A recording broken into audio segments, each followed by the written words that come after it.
தலைப்பு முயிலும் மரக்கொத்தியும்.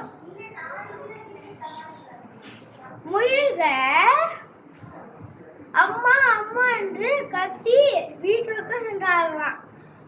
அம்மாவும் சொல்லிச்சா, வாங்க பிடிக்கல என்னது அப்படின்னு, ஏன் அம்மா அம்மான்னு கத்திட்டாங்கன்னு.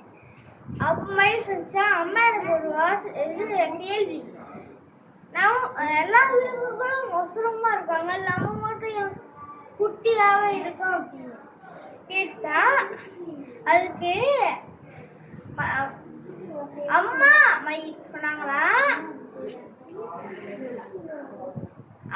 சொன்னாங்களா, எல்லாருக்கும் ஒரு கடவுள் ஒரு முயற்சி கொடுத்துருக்காரு, நம்மளுக்கு ஓர முயற்சி கொடுத்துருக்காரு அப்படின்னு. போமா ஏதாச்சும் சொல்லி வாய் மூடிடு அப்படின்னு சொல்லிட்டு வீட்டுக்கு போயிடுச்சான். அப்ப மரக்கொத்தி கேட்டான். அம்மாவுக்கு ஒரே சிரிப்பான். அப்ப மரக்கொத்தி கேட்டான், என்ன சிரிப்பு அது மயிலக்கா அப்படின்னு கேட்குறப்ப சொன்னா, அம்மா மயில் சொல்லிச்சான். அம்மா மயில் சொல்றாங்கன்னா, இது நடக்கிற கூத்த பதில் பிள்ளைங்க கேட்குறாங்க.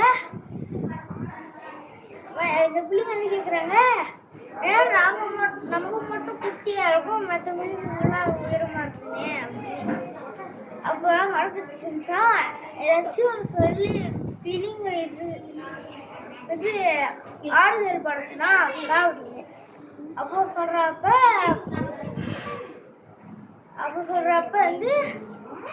அம்மா மயில் சொன்னாங்க, உங்க கையால கேரட் அல்வா சாப்பிட்டது ரொம்ப நாள் ஆச்சு அப்படின்னு சொல்றப்ப, நீங்க போய் சொல்லிட்டு வாங்க அப்படின்னு.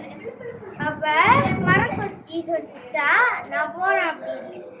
அப்ப அது குட்டி மயில் குட்டிங்கெல்லாம் போய் முயல் குட்டிங்கெல்லாம் போய் இது மரக்கொத்தி கேட்டா, என்ன கேள்வி அப்படின்னு மரக்கொத்தி சொல்லிச்சு. மயில் குட்டிகள் சொல்லிச்சா, அது மயில் குட்டி இல்லடா, முயல் குட்டி சொல்லிச்சா.